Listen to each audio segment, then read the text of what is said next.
Bonjour et bienvenue à Kigali, la capitale du Rwanda, pour une interview exclusive avec le président Paul Kagame. Merci de nous accueillir. De rien. Il y a quelques jours, vous avez rencontré le président de la RDC, Félix Tshisekedi, sous l'égide du président angolais João Lourenço, qui a annoncé que des progrès avaient été réalisés en vue de faire cesser les tensions entre le Rwanda et la RDC. Il a annoncé un cessez-le-feu, une feuille de route. S'agit-il d'une percée? Oui. D'abord, je voudrais dire qu'il n'est pas intéressé par des tensions, par des crises, des conflits. Donc, en partant de là, moi, je me réjouis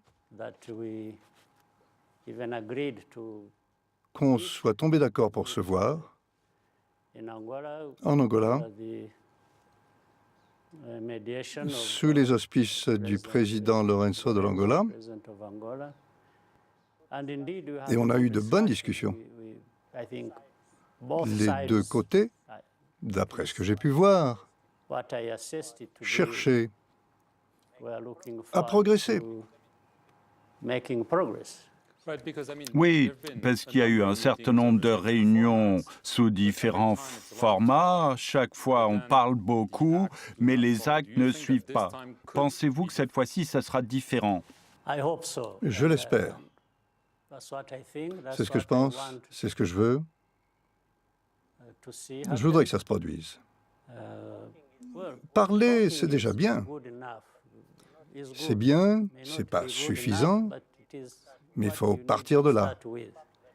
Le fait qu'on ait pu se parler, c'est déjà bien. Et à partir de là, on peut progresser pour aller plus loin, avoir des résultats tangibles.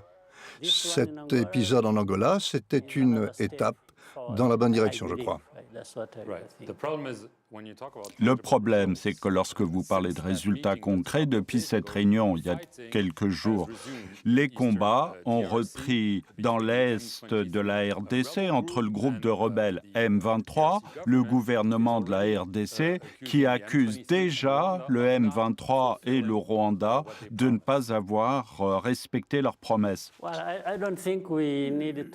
ne crois pas qu'il faille s'engager dans un jeu d'accusations respectives, s'accuser les uns les autres. Une partie accuse l'autre, ensuite c'est l'autre qui accuse la première. Je ne crois pas que les torts soient dans un seul camp, de manière générale. Mais peut-être qu'il fallait s'y attendre. Certes, on a discuté, on est tombé d'accord sur pas mal de choses, mais apparemment, sur le terrain, c'est autre chose. Et peut-être qu'on ne contrôle pas bien ce qui se passe. Et donc, les instructions, s'assurer qu'elles soient respectées, c'est peut-être ça le problème. Peut-être que ça prend du temps, un jour, 2 jours, une semaine, davantage. Le plus important, je crois, c'est que les dirigeants doivent s'entendre. Et puis, une fois qu'ils sont engagés, il faut s'assurer que ces instructions soient bien respectées. Oui, tout à fait, parce qu'un des points de cette feuille de route qui comporte 6 points élaborés à Luanda, un cessez-le-feu immédiat des hostilités par le M23, le retrait aux positions prises ces dernières semaines ou mois, eh bien, ils ont d'ores et déjà dit que la réunion n'est qu'illusion, ils ne se sentent pas liés par cette réunion, alors c'est peut-être un problème de communication ou c'est peut-être un problème plus large parce qu'ils ne sont pas d'accord avec ce qui a été décidé. Je voudrais simplement faire une petite correction. Moi, j'aurais cru que c'était évident, mais quand même. Quand il y a des combats, il y a différentes parties qui se battent. Ce n'est pas une seule partie. Donc, quand on parle d'un cessez-le-feu, eh bien, c'est un cessez-le-feu entre les parties qui se battent entre elles. Ce n'est pas seulement le M23, c'est les parties, le M23 et ses adversaires. C'était la correction que je voulais apporter. Donc, les militaires congolais. Quand je parlais, je disais qu'il fallait traduire ces instructions sur le terrain, que ça prenait du temps. C'est parce que vous avez toutes ces parties, toutes ces forces qui se battent entre elles. Et peut-être que là, certes, elles reçoivent des instructions, mais un peu de travers, elles sont déformées. C'est pour ça que je disais que ça prend un peu de temps. Mais je crois qu'il faut néanmoins aller de l'avant et s'assurer que ces instructions soient bien respectées concernant le cessez-le-feu. Dans d'autres circonstances, qu'est-ce qu'on ferait? On enverrait des gens sur le terrain pour s'assurer précisément que le contenu des conversations soit bien mis en œuvre. Mais ce n'est pas le cas actuellement. C'est compréhensible. Mais au sommet, vous dites, lorsque vous avez rencontré Félix Tshisekedi, vous avez accepté de trouver un moyen de sortir de ces tensions.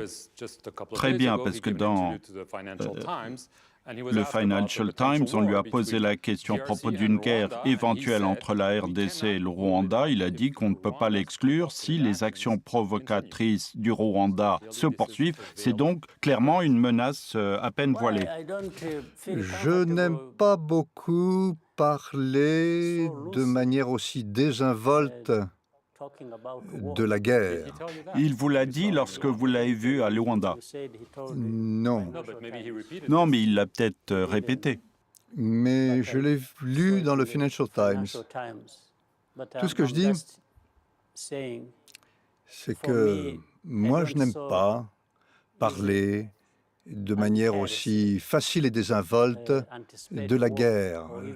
Je n'anticipe pas ces hostilités. Donc, laissons ça de côté pour le moment. J'ai été en Angola pour m'assurer que tout malentendu, tout conflit, toute tension puisse être résolu de manière amicale et pas par la guerre. Oui, mais il a à maintes reprises dénoncé l'agression du Rwanda contre son pays. L'ambassade américaine à Kinshasa a affirmé il y a quelques jours qu'elle était très inquiète, je cite, par la présence signalée de troupes rwandaises en RDC. Les États-Unis sont un allié clé du Rwanda. Lorsqu'ils disent que vous êtes en RDC, quelle est votre réponse? Moi, je réponds ceci. Je suis toujours surpris dans ces conflits, par exemple le conflit au Congo. Les gens vont tout de suite accuser le Rwanda. Même les Américains? Oui, tout le monde. Je parle de ceux qui font des accusations. Les accusations sont infondées? Laissez-moi terminer, s'il vous plaît. Le Rwanda est accusé par les États-Unis, par d'autres, mais on ne parle pas. Tout le monde. Personne ne parle. D'autres problèmes tels que le FDLR, qui est là depuis 25 ans. Quand on les entend porter ces accusations dont vous parliez, c'est un petit peu comme si le Rwanda semait toujours le chaos au Congo, ils font ceci, ils font cela, mais ils ne parlent pas du bombardement de notre territoire par l'armée congolaise.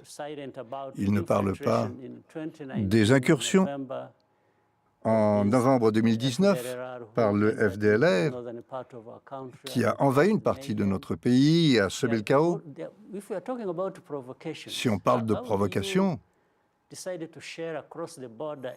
ils ont fait ces incursions dans nos populations.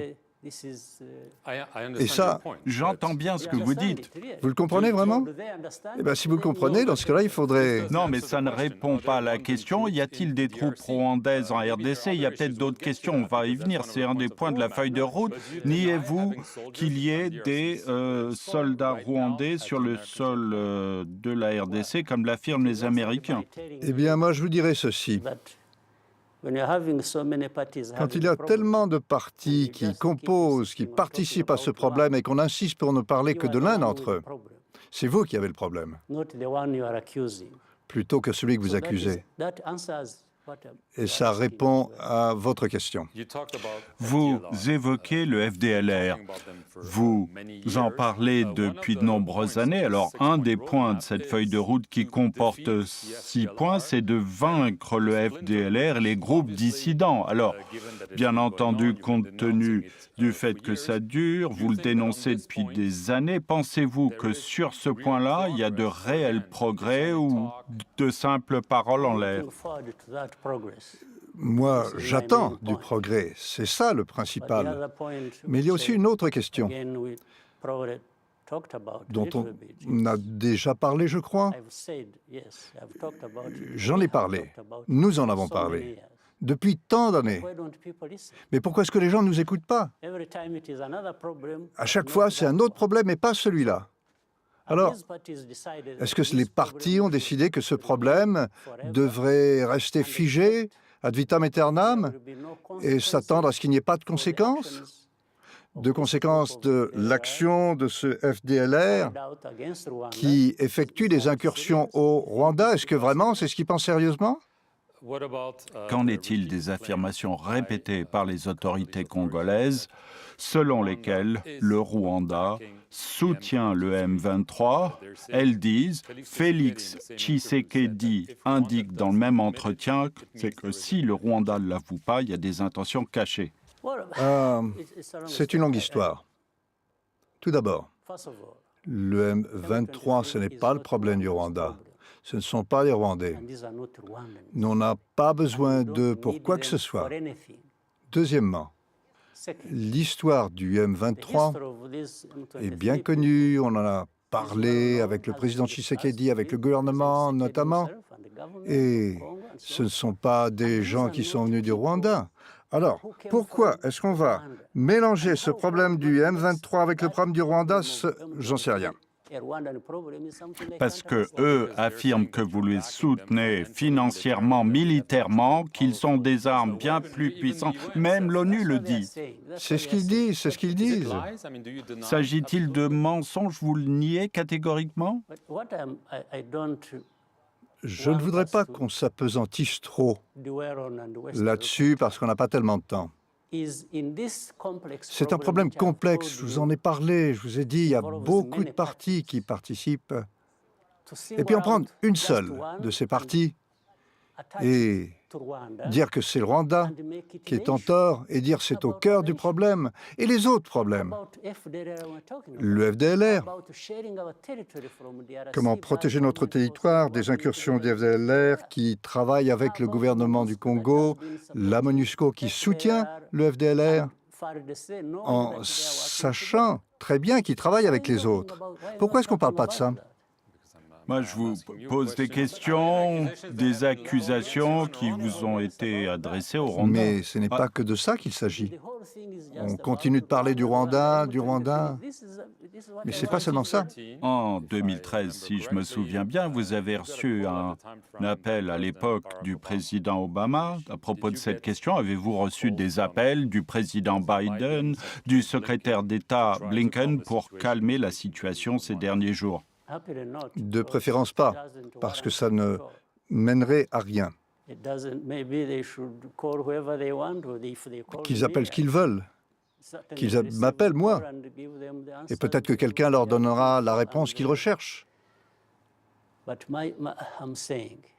Voici ce que je dis. En fait, on n'a besoin que d'une logique simple, on a besoin de raisonner. Ce problème, on l'a déjà connu en 2012, 2013, et on le retrouve 10 ans plus tard. Qu'est-ce qui a mal tourné d'après vous? Je voudrais que quelqu'un me dise pourquoi. Ce problème, en fait, d'après moi, c'est un problème qu'on peut résoudre facilement. Pourquoi est-ce que ça reste pendant 10 ans, ça revient? En fait, une partie du problème, on la connaît depuis 25 ans. Et la communauté internationale, en fait, tout le monde, a dépensé tellement d'argent à en parler de ce problème en disant « c'est le Rwanda ». Et puis on le retrouve, ce problème, en 2022. Pensez-vous vraiment que ce soit le Rwanda qui soit incriminé? On peut voir que le problème gît ailleurs. En RDC.